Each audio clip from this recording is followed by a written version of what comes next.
It is On Air with Ryan Seacrest, and joining us once again here in the studio, the legendary, although I don't mean for you to, that doesn't mean to sound, that's a compliment, right? Because you say legendary, and I don't know. I don't know. The iconic. Sounds pretty good. James Cameron, ladies and gentlemen. Thanks, Ryan. Always happy to be here. Well, there's so much to cover with you, my friend. Well, hold off. We spoke the other day before I had a chance to see Sanctum, and I'm going to start with a clip from the trailer of Sanctum from James Cameron. Listen. The mother of all caves. What could possibly go wrong diving in caves? Let us start there. I just want to start there. And to tee this up for everybody listening, I took the staff on a field trip to go see this movie. Tell me about how it became from James Cameron. Well, because the film, I executive produced the film. Yeah. The producer of the film, Andrew White, was my partner on 6 deep ocean expeditions. Okay. And I've been in here talking about the expedition stuff over time. And so we thought, wait a minute, what we're doing on these expeditions is no harder than what you do on a theatrical motion picture. Let's do a movie with our little production company. Mm-hmm. So Andrew was a cave diver. I'm an explorer. It was pretty natural that we would want to do something in the exploration area. And is it technically correct to say this is in 3D? It's in 3D. Absolutely. It's in 3D. That's the technology. Yeah. Because there's something special that you created too, isn't there? Well, we use the same cameras that we use to shoot Avatar. Okay. Which is the Fusion camera system.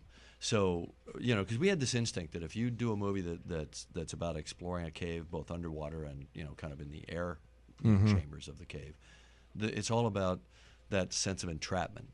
That sense that you can't get out. You've got to explore your way. You've got to find a way out that nobody's ever seen before. So the 3D makes it feel like you could reach out and touch the walls. Yeah. You could practically feel the water dripping on you, So it puts you there in a way that you wouldn't get in a 2D movie. Well, I would imagine the key when you're exploring like that is to not panic. I panicked just sitting in the seat because you do feel that. And I was saying to you earlier that it feels as if, because your heart's racing at the end of this, it feels as if you've been on this roller coaster really in the middle of it. Yeah, it's a very intense physical experience to watch the movie. It's we actually believe that we're creating a physiological effect on the audience. Yes. And I figure, like you can sit at home or you can watch a movie on, download it on your laptop or whatever, but this is that other experience that you don't get at home or in those other ways of viewing. You go to a movie theater, and if people are going to spend that money, if they're going to spend the money to get, drive there, park, spend $20 for popcorn, it better be something special. It better be something intense. Now, let me tell you how special it is. If you can't get action after seeing this movie as a dude, because the girls in the theater and the girls on our staff were clamoring on any man near them because there are a few. But I'll be honest with you, and I'm a bit of a wuss, but there was a scene that I actually couldn't. I didn't get up. I couldn't watch all of it because it's in 3D. So do we leave? You know the what scene? I'm theater- talking about this scene. Yeah. Oh yeah. Do we leave frightened or do we leave kind of warm? Happy to be alive. Okay. Happy to All be right. alive and happy to be with somebody. Okay. Like you want to be with somebody at the end of this. And these cameras, they only belong to you. Do you let other filmmakers? No, we'll rent them to anybody. Oh, And really? A lot of other movies have used them, like Tron, But not the way Tron you Legacy, use them. Resident Evil Afterlife. They're shooting Life of Pi now. Martin Scorsese's using them for a film. So yeah, everybody's using them. But going back to the physiological aspect of this, is there a chemical that is released? Because I felt like there was a chemical released in my body after watching this. Yeah, it's probably endorphins or dopamine or Right. something like that. The adrenaline. There's an You feel adrenaline rush. Adrenaline. You probably feel like you've actually been through an experience. I think people love that. I think they love that idea that I'm going to kind of go through a simulator of a horrifying. It's not a horror movie, but a terrifying experience. And I'm going to, like, in a moment by moment basis, say, would I do that? Would I have the courage to do that? Is that the decision that I would make? I think that's what we like about these kinds of movies. That begs a couple of questions. What is your threshold? Your threshold for risk, for pain? Where is it? Well, I know I've almost died a couple times diving, and I didn't panic, so I know I'm not going to panic. Your life is far too good to put yourself in that sort of harm's way. No, man, I dig it. I love being underwater. I love being in subs. I love exploration. You're an adrenaline junkie. I don't jump out of airplanes. I don't bungee jump. So to me, there's got to be a purpose to it. It's not just pure thrills. So when you are in a situation, you mentioned that your life is threatened and you stayed calm. How is it that you stay calm? Because honestly, I think you will. If you go, and by the way, I do recommend that you see Sanctum with someone. Like, bring somebody along, whether it be relationship or date, whatever.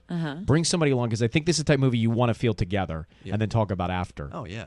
Okay. But when you're in, because you lived through this, when you're in a situation where it's life-threatening, how does one, honestly, how do you stay calm? I don't get that. I don't know. I think it's just you don't know till you're in that kind of situation whether you're going to freak out or not. And there's certainly, I mean, your heart's racing. What happened? What happened with you? It was a diving thing where I got kind of entangled and I couldn't, I ran out of air. Oh my God! He says so casually, like I got stuck in traffic. Did your dive buddy? Was your dive buddy nearby? My ex-dive buddy. Oh. Who never dove with me again after that. We thought he died. Didn't you think that when you said ex? Well, I thought that he wasn't there to help rescue. No, he almost died after the dive when we got back on shore. Oh my God! Sadeo, where are those questions that were sent in? Is this the list? All right. So something that we're going to take a break and come back, but something I wanted to talk to you about was I did throw out the notion of you coming in and people being able to ask you questions, and I got a lot of questions from fans of yours who have been fans for a long time, and it got me to thinking that you should think about, just consider. I'm pitching the greatest director of all time. You should think about maybe signing on to Twitter and doing this yourself, because there are some fascinating questions about what you do. I'm going to have to limber up my thumbs because I learned to touch type in college, so I'll have to, But yeah, no, I think it's a great idea. But you'll do that. It's been something that I haven't really done because you want to do it right. You want to make sure you answer the stuff yourself. You're going to be addicted. Yeah. And I know that you like to tell a story. It's 140 characters. It's a trick. Yeah. It's like I'll have to think in bites, and then I'll have to take bites of those bites. And then you'll actually, before you send, you'll want to re-edit. Yeah. Like before you hit send. Yeah. No first draft. Take a look at your blank page. You have to fill that. Look at that. There on that Isn't screen. that pretty? I've white faced a few blank pages in my time. All right, let me ask you, why did you call it Sanctum? The Sanctum, partway through the film, you sort of get what that's about, which is it's about the mental state of the character. It's his place that makes sense to him, meaning the father. There's a father and a son in the film that are the kind of the main characters. Father's played by Richard Roxburgh. Son's played by Reese Wakefield, who's soon to be heartthrob. Yeah. Depressingly hot, upcoming, young Australian actor. But anyway, the father, this guy Frank, in his world, he's used to making hard decisions, and this is his inner sanctum. This is the place where he belongs. He doesn't belong out in our society. He's kind of a weirdo when you first meet him. He's a tough guy, very, very hard-edged, very abrasive. Now, as the film goes along, you realize this is the guy you want next to you when the manure hits the fan. I guess it's not for you. See, when I talked to you earlier about a specific scene in 3D that I put my hand over my face and I split my fingers every like 3 seconds to see if that is a graphic. What was the intention when of she gets her hair cut? Yeah, but I don't want to blow it. Oh, okay. I don't want to blow No it. spoilers. No spoilers. I just want to make sure we were talking about That's the same the one. scene. Okay, yeah, right. when something happens to her hair and it gets caught. Yeah, it's really intense. What was the intention there? Well, again, to really show you what the risks are if you panic, and that's a case where she panics. But those are things that have happened. Everything in that movie has happened to somebody. It didn't all happen to the same But people. it's the sum of all parts. It's the sum of the experiences of all these cave explorers and cave divers. What's your next personal expedition? I'm building a submersible right now. This is you in real life. In real life, just for building fun. not for a movie. Yeah. Building a submersible in Australia. We've been working on it for 4 years, and I will dive to the bottom of the Mariana Trench. And how deep is that? 36,000 feet. Oh my God! Which is about 2.5 times deeper than I've been before. It just seems like it takes a lot to excite you. Check it out in theaters February 4th. It is called Sanctum. James, thanks for coming by, man. Okay. And you can check out @Jim Cameron on Twitter. We will follow you. And I will personally answer.